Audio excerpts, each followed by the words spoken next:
Abatuuze ku kyalo Mayirye mu ggombolola y'e Busukuma beekalakaasiza Lw'Amasannyalaze Gavaavaako.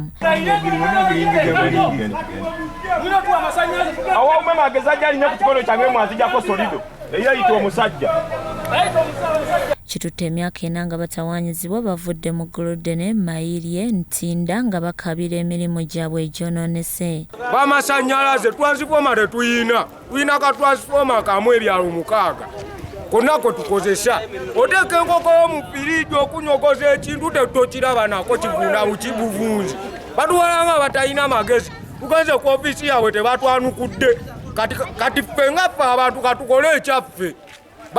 Waswa Francis ssentebe waabwe agamba nti bazze boogera n'ekitongole ekigabawa ne batabafaako era we babalabirako embooko bakuziba kubamu.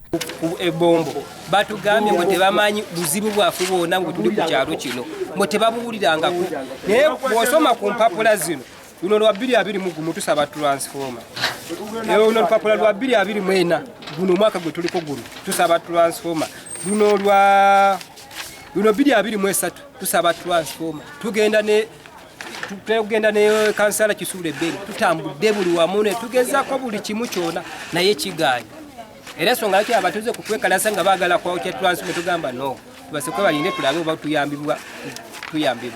Charles Anga ow'ebyokwerinda mu Mayirye agamba mu kizikiza batawanyizibwa nnyo abo balumbamu. Ekizibu kye tulina ku masannyalaze maama ky'amaanyi nnyo. Kati ababbi bakozesa advantage eyo batubbira enkoko zaffe ebintu byaffe bigenda. Amasannyalaze tukaabidde amasannyalaze ebbanga ddene tetufuna buyambi. Kati abantu bajja kutuuka okukola n'obulabe ku b'amasannyalaze singa bazze muno era abantu kye bawera.